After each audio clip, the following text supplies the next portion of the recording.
Hi everyone, welcome to a new episode of Growthcast. Today I have with me Prerak Khurana, who is a Supreme Court High Court lawyer, and we are going to discuss with him certain laws that everybody should know, and are also going to talk about lawyer as a profession. Stay tuned till the end because you will get nuggets of wisdom that will not get anywhere else. Hi Prerak, welcome to Growthcast show. And first of all, I would like to understand your journey. What drew you to legal field and how everything started for you? So everything started when I was in school, obviously. तब आपको craze होता था जानने का, understand करने का कि what क्या फील्ड आप चूज़ करें, क्या आप करें.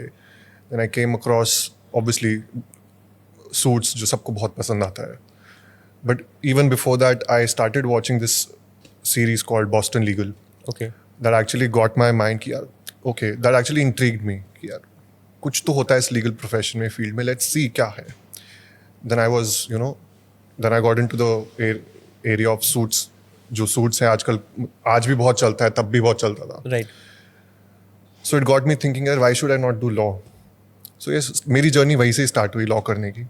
And is it as fancy as it is shown in shows? इतना ज़्यादा हसल रहता है पूरे टाइम? हसल तो रहता है but it is very different in India as compared to what is happening in US. जो लॉज वहाँ पर है that's very very very different. Right.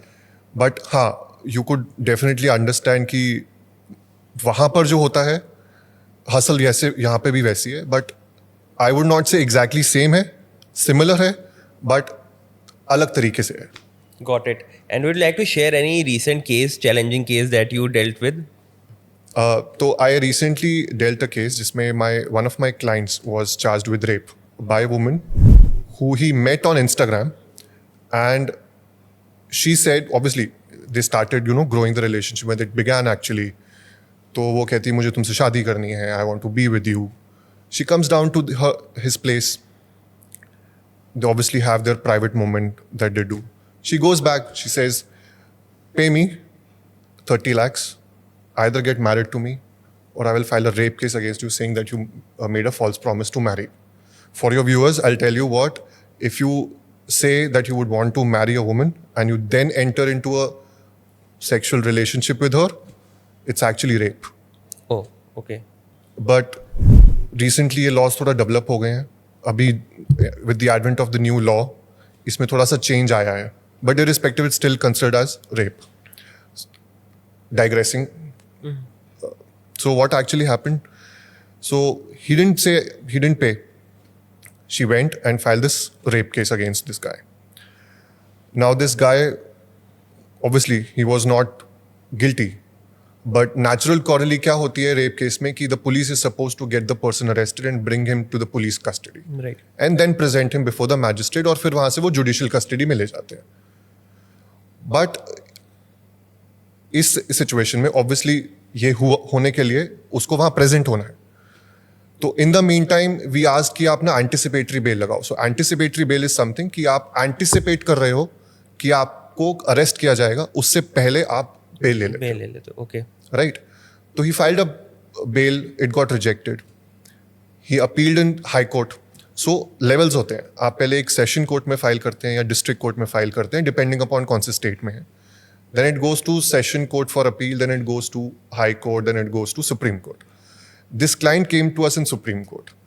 High Court, Session Court, District Court. तीनों ने इसकी बेल रिजेक्ट कर दी थी. He came to us in Supreme Court and we got him bail. And this is very interesting what happened. This woman had actually done this with other 3 people before him. And she actually got married to one of them. और उसके साथ divorce case, domestic violence case already चल रहा है. It didn't end here. This woman, after our client, also did it with other 2 guys. Now she's behind bars. Right. But this is something that we brought before the court and court was shocked कि ऐसी भी situations होती हैं. और वो भी Supreme Court तक जा रही है. So in situation like this, जो कि generally आपको लगता है कि law men के against हो जाता है initially, उसके बाद फिर these चीज how you deal with these things. So if you get a good lawyer, then only you have your way out. Otherwise, things will be difficult for you. See, there is no problem with the law. I know, in fact, not with the problem is with how it's being used. Okay. मतलब law बना है women को protect करने के लिए.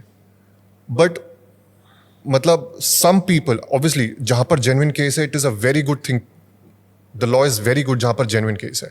But I've seen sometimes that it has also been misused. Like Right. in this case जो मैंने अभी आपको बताया. Right. But ठीक है, मतलब obviously now since bias रहता है उनके against, men के against situation में, they would have to deal in that way. We have to advise them in that way कि आपको ये करना है, ये करना है. Got it. और एक जो न्यूज़ देखते हैं, अगर बॉलीवुड का भी कोई सेलिब्रिटी अरेस्ट होता है, पहले कहते हैं कि जुडिशियल कस्टडी में गया, फिर पुलिस कस्टडी में, तो दोनों कस्टडी डिफरेंट होती है क्या? हाँ, दोनों कस्टडी बहुत डिफरेंट होती है. तो सबसे पहले पुलिस कस्टडी में जाते हैं. पुलिस कस्टडी में क्या हुआ कि आप पुलिस स्टेशन में उनको रखेंगे. बट लॉ कहता है कि आप जिस दिन अरेस्ट करते हैं within 24 hours you have to present that person before the magistrate. आगे मैजिस्ट्रेट डिसाइड करता है कि उस पर्सन को जुडिशियल कस्टडी में भेजना है, जो कि आपके जेल होते हैं, जैसे for instance Tihar jail. This is judicial custody. That is a judicial custody. तो सारे प्रिजनर्स यूजुअली जुडिशियल कस्टडी में ही रखे जाते हैं. ओके. पुलिस कस्टडी में सिर्फ तब रखा जाता है जब सिचुएशंस होती है, उनको क्वेश्चनिंग करनी है, उनके साथ उनका एग्जामिनेशन करना है, तब पुलिस कस्टडी में रखा जाता है. Got it. And what are some of the basic laws that everybody should know or be aware of? See basic laws तो आपको पता होने चाहिए, आपके constitutional right I would say. Right. For instance आपको पता होना चाहिए there is your right to life and personal liberty, वो आपकी कोई नहीं ले सकता.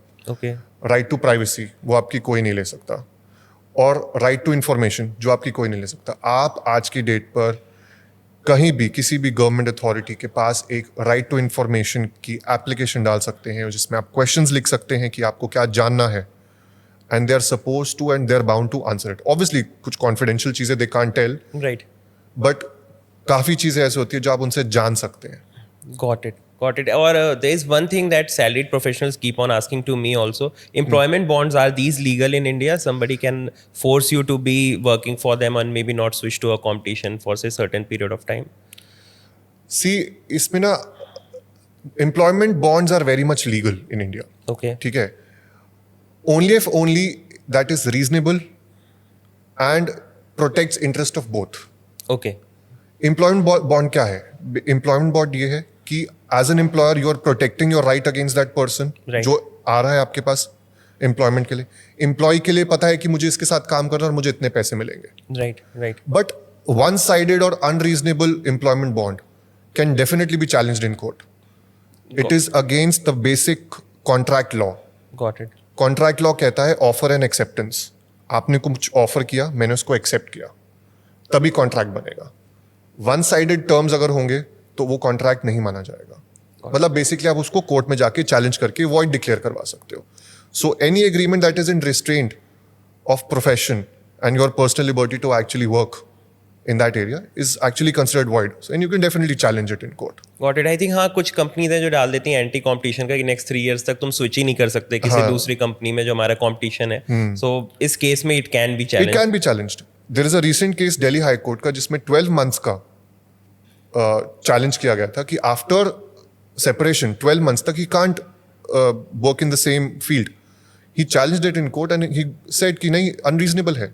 Right. So again employment bonds per se are legal, but terms define करती हैं कि उसकी legality कहाँ तक है. Got it.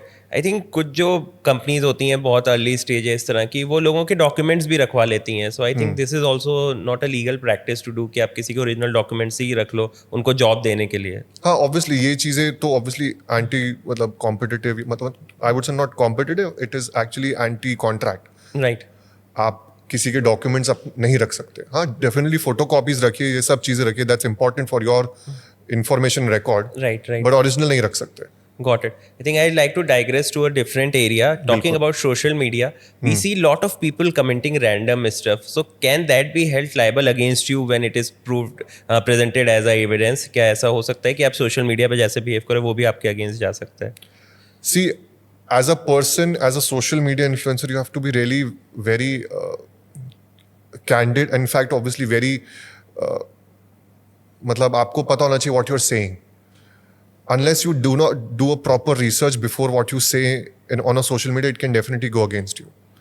But yes, there are also safeguards in your favor. Assuming कि आपकी कोई भी video misuse हो रही है, Right. कोई भी photo misuse हो रही है, आपके लिए definitely rights हैं इस चीज़ में. राइट राइट नहीं, मैं उसकी बात कर रहा हूँ कि अगर किसी ने किसी को कमेंट में कुछ उल्टा सीधा बोल दिया सोशल मीडिया पे, आपस में दो लोग आजकल कमेंट पे लड़ने लगते हैं, तो क्या वो one person can use that as a evidence against another? बिल्कुल यूज कर सकता है। ओके, मतलब आज की डेट पे आप कुछ भी रिटन में हो तो वो आप किसी ने बोला हो तो वो कहीं पर भी यूज हो सकता है। अगेन ऑब्वियसली आपको लॉ फॉलो करके ही उसको यूज करना है। Right right right. So I see random people, जैसे कोहली की अगर पोस्ट देखता हो तो नीचे जाके कुछ भी कह सकते हैं या कुछ भी लिख देते हैं, कुछ आपस भी में कह दो लोग लड़ हाँ। लेते हैं। So you should basically avoid this kind of nature when you are see you can definitely obviously defamation suit आपके ऊपर अगेंस्ट हो सकते हैं अगर आपको अगर जो जिसके आप कमेंट में लिख रहे हो अगर आप उसको एक्चुअली लग रहा है बुरा लग गया और उसको लग रहा है कि यार ये तो गलत है, कि जो ये बोल रहा है वो गलत है और मेरी रेपुटेशन को हार्म कर रहा है, तो मैं तो जाऊंगा ना कोर्ट राइट उसके अगेंस्ट। वही चीज है। डू यू ऑल्सो फील कि थोड़ा सा बेसिक लॉ की अंडरस्टैंडिंग कम है? School should also do a better job in making people aware about कि बेसिक राइट्स क्या हैं, लॉज क्या हैं? डेफिनेटली मतलब आई फील मतलब ऑब्वियसली स्कूल तक आपको किसी को पता ही नहीं होता कि यू नो बच्चों को कहाँ ही पता होता है कि यार क्या लॉ है, क्या चीज़ें हैं। वो तो सिर्फ पढ़ाई करने के लिए गए हैं और ऑब्वियसली मस्ती मारने के लिए। बट हाँ, basic knowledge is very important, क्योंकि आज की डेट पे every person should know what his right and what his her right is. Right तो अगर वो ग्रास रूट लेवल से ही शुरू होता है तो वो बेटर ही है। राइट आपके पास एक रीजन करने का एक you get the sense of reason.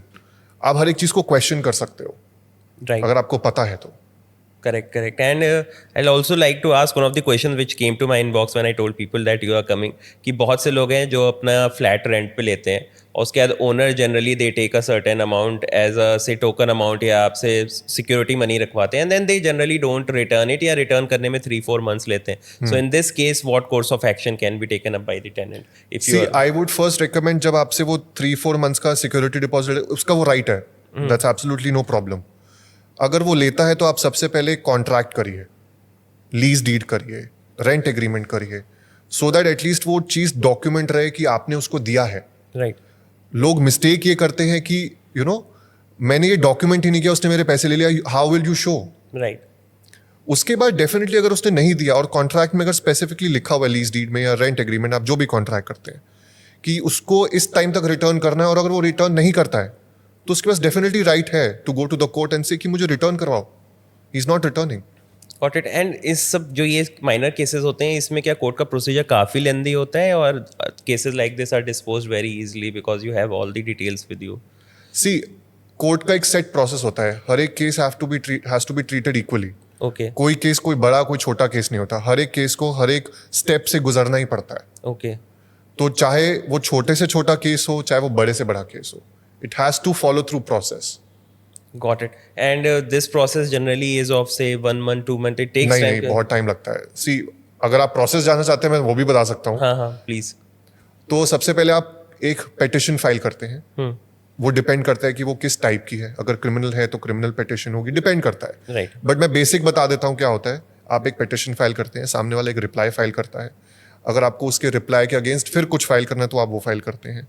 उसके बाद आप एविडेंस देते हैं कि जो जिस भी चीज़ों पे आप रिलाई कर रहे हैं, जो भी डॉक्यूमेंट पे आप रिलाई कर रहे हैं, ये बोलते हुए जो आपने पिटिशन फाइल करी है, उसका एक आपको कोर्ट को फॉर्मल एविडेंस देना होता है। ओके। कि ये एविडेंस है, इसको मैं रिलाई कर रहा हूं अपने किसी भी केस को सब्सटैंशिएट करने के लिए। फिर आप सामने वालों को क्रॉस एग्जामिनेशन करते हैं कि अच्छा आपने ये एविडेंस दिया है, now I will cross examine you. The opposite side will cross examine you. मान लीजिए अगर मैं एडवोकेट हूं और मेरा क्लाइंट है, उसने कुछ डॉक्यूमेंट फाइल करे, तो आप एडवोकेट सामने गए तो आप उसको क्रॉस एग्जामिन करेंगे कि सही है कि नहीं, कितना है कि आप कितना सही बोल रहे हैं, कितना गलत बोल रहे हैं। ओके। और फिर जाता है फाइनल आर्ग्यूमेंट्स पे। वो जब फाइनल आर्ग्यूमेंट्स कंक्लूड होती हैं तब जजमेंट आता है कोर्ट का। Got it. And what is your process to prepare for such of these hearings? आप क्या अपना बैकग्राउंड में रिसर्च करते हो या कैसे आपका क्या प्रोसेस रहता है? See depends on case to case. मतलब मैं आज आपको नहीं बता पाऊंगा, अगर मेरे पास कोई पर्टिकुलर केस आएगा तभी मैं बता पाऊंगा कि क्या है। ऑब्वियसली हर एक स्टेप पे आपको you would have to think through, reason with yourself कि आपने क्या पूछना है, क्या करना है। बिकॉज सामने जज बैठा है, जज नोज नथिंग। वो एक फाइल पढ़ के आएगा, उसको जो पता है वो उसमें से बात करेगा, and he would have few set of questions आपके लिए। अगर आप उनको आंसर कर पाते हो तो अच्छी बात है, आपके आपके फेवर में आ सकता है। तो you have to take care of anything and everything that may come to you. that may be thrown at you by the judge, or maybe from the opposite side. So communication plays a very important role Very in a lawyer important. profession. Absolutely very important. So if you're not a good communicator, maybe this is not the field that you should be looking at to exploring.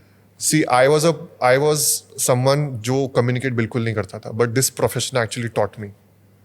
तो ऐसा नहीं है कि जो नहीं communicate कर सकता उसको ये प्रोफेशन में आना नहीं चाहिए. आप सीख जाते हो इवेंचुअली. आपको पब्लिक को फेस नहीं करना है इसमें. आपको सिर्फ एक पर्सन को फेस करना जो सामने जज है. अगर आप उससे डील करना आ गया आपको, तो आप कर सकते हो. And what are different type of job roles that a lawyer can get into India? एक तो corporate होगा, फिर आपका एक public facing होगा. What are different avenues? सी बहुत सारे फील्ड्स हैं, डेवलप हो गए हैं काफ़ी सारे फील्ड्स. आप लॉ करते हैं, उसके बाद आपके पास चॉइस है कि आप मास्टर्स कर सकते हैं LLM, Okay. विच मीन्स जब आप LLM करते हैं you can go into teaching. Okay. आप प्रोफेसर बन सकते हैं. देन देर इज जुडिशरी, आप जज के लिए बैठ सकते हैं. जुडिशियल सर्विसेज के लिए, जज के लिए एग्जाम्स दे सकते हैं. थर्ड, आप लिटिगेशन में जा सकते हैं डायरेक्टली, कि आपने डिस्प्यूट्स करना है, लिटिगेट करना है, अपने क्लाइंट को कोर्ट में रिप्रेजेंट करना है.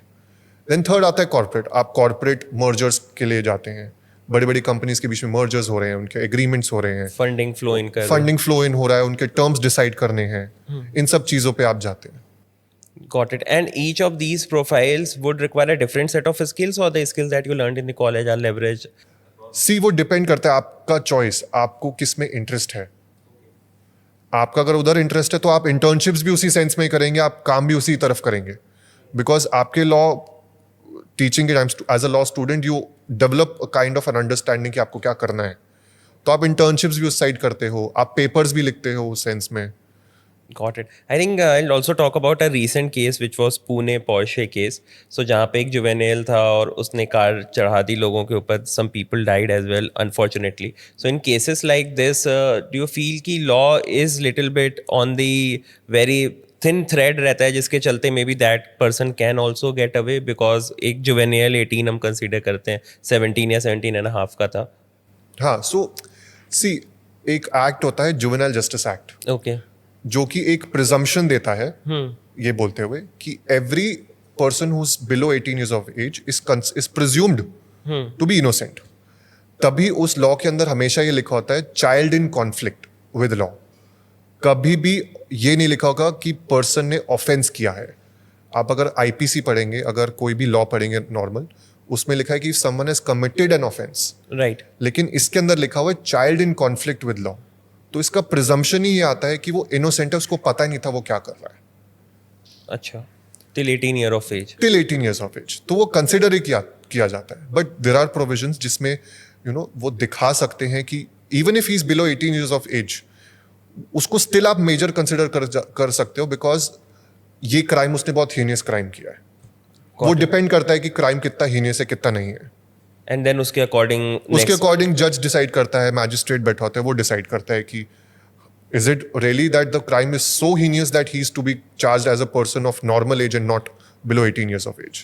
Got it. And what are some of the recent changes in law that have been proposed? Recent changes तो आई वुड से जो नए लॉज 3 इंट्रोड्यूस हुए हैं, Yes. BNS, BNSS एंड एक एविडेंस एक्ट को रिपील करते हैं. कुछ सब्सटैंशियल चेंज नहीं है. इट्स जस्ट दैट वो पुराने कॉलोनियल लॉज जो है बने हुए, जो आप ब्रिटिशर्स के टाइम के लॉज बने हैं, उनको रिपील करके उनको नए तरीके से उनके नए ऑफेंसेस बना के उनको उनकी लाइबिलिटीज बढ़ा के प्रेजेंट किया गया है. ऑब्वियसली कुछ एडिशंस हैं, जैसे टेररिज्म के ऊपर उन्होंने प्रोविजन ऐड किया है, सेडिशन के ऊपर ऐड किया है, एक और नए तरीके का ऑफेंस अगेंस्ट वुमेन ऐड किया गया है, जिसमें अगर आप डिसीटफुल मीन्स से किसी वुमेन के साथ सेक्सुअल इंटरकोर्स करते हैं वो भी रेप कंसिडर किया जाता है. Got it. ऐसी सिचुएशन, ऐसी नई चीजें ऐड करी गई हैं नए लॉ में. Okay. लॉ में कुछ बेसिक से क्वेश्चन पूछना चाहूंगा जो टॉप ऑफ माइंड है मेरे कि ji. Say if you are having 5 or 6 lakh cash at home, can police without any information come and raid and take that away, या what are law and provisions that safeguard you from raids like these?